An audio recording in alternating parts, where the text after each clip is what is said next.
Thank you. Hey, I got to ask real fast. One of my writers want to know, do you have a preferred megaphone brand? Do you have one that you like more than other megaphone brands? Well, you know what? This is pretty cool right here, which are hard to find, but I've had this for so many years. But, when I was with the Hart Foundation, I had the pink and black. Sure. If I was out with the Hulkster, I'd have the yellow, of course, yellow and red. But on this one, I just kind of Jimmy Hart, put the little name on it, mouth this out, Jimmy Hart. You know who brought me this megaphone one day from Japan? I would love to know. Vince McMahon. Vince McMahon bought you this megaphone? He bought this and brought it to me from Japan. He was over there, and I've had this for so many years. I've had 8 or 9 of them, of course, because we broke a few of them, but this is the one I had from him. So Vince comes in and he's like, Jimmy, I saw this, and I needed you to have This is going to be your new gimmick. I said, boss, can I paint it and fix it up? Do whatever you want to with it. Okay, thank you. So was this the first megaphone you had at WWF then? Or? This is one of the first. I've had so many. We used to have a big box in the back of the trucks, and we used to have 15 or 20 megaphones because we broke a lot of them. Sure. We'd have 15 or 20 Honky Tonk Man guitars, 15 or 20 of Mr. Fuji's canes, so we'd always go to the box and get them out. And then if I had to use them that night when I got them back home, I had them airbrushed. Okay, hey, it looks great. It does not look like it is vintage. It looks fairly new, actually. It's beautiful. Hey, before we get to some other stuff, we're here at the 3 Square Food Bank. And now, you are infamously one of the nicest guys in professional wrestling. I've heard stories about you setting up chairs at indie shows, breaking down the ring. What's it like for you to be here giving back even further, getting to spend time with these kids and these superstars today? Well, it really hits home. I was raised by a single parent, my mother, and we really didn't have a lot growing up. I had to, after football practice, believe it or not, I played football. I was a wingback at Treadwell High School, 7th in the city in pass receiving. You can check it up. A lot of people say if Jimmy Hart's lips are moving, he's lying, but I'm telling the truth. You can look at it, Treadwell High School. But I used to work after I got through practice at Pick Pack Grocery Store, 35 cents an hour back then. I'm telling my age. But I was able to buy my school clothes with it.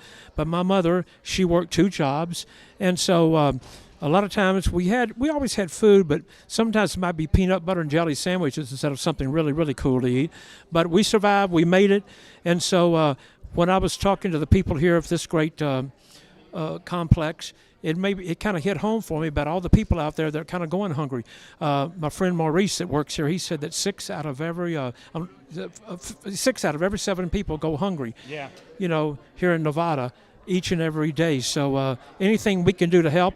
And can you believe the WWE, we gave them a $10,000 check? That's Is amazing. That great? It's great. And, it's wonderful, like, seeing you, and you see how the kids relate to Titus and Bianca, and, it really touches. I mean, these are the kinds of experiences where you're going to get older, and you're going to remember that day that you got to wrap fruit with some of your superstars. Well, Titus does so many great things for all the community, especially in Tampa.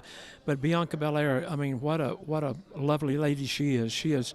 What a great champion. She really is. She's cool, man. Yeah, absolutely. Well, I want to take a step back here, Jimmy. I brought up a couple things. First of all, the theme music. You got into wrestling as a musician, correct? Like helping Jerry Lawler down in Memphis. Correct. What do you think of the current theme music in WWE? Are there any theme songs you really like at the moment that you think really capture the wrestler? Well, I love them all. I think, first of all, they wouldn't be playing them if they wasn't really okayed by the big man, that. Sure. But I think the fans love them and everything else. Back in my era, we did Shawn Michaels' "Sexy Boy." Me and my partner, we had. How was that? Were you in the room when Shawn laid down the infamous lyrics? No. Here's what happened. Okay. When they came to me and said, "Look, we need to do a theme song for Shawn going to the ring," so we let Sherry sing it, and so about "Sexy Boy." So then when she left, then Vince said, "Look, you need to get Shawn in the studio, put his voice on it." I said, "Shawn, we got to put your voice on it." He goes, "I can't sing." I said, "I promise you, I'll make you sing. I promise." He said, we went in, we knocked it out about an hour time.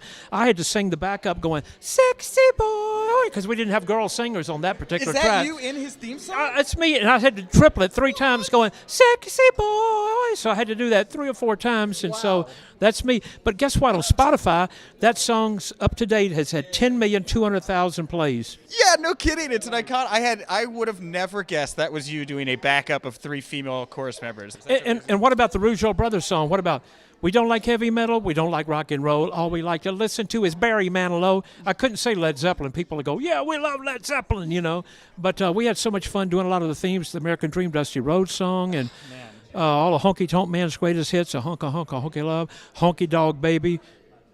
Man, Jimmy, classics. I loved it. I don't...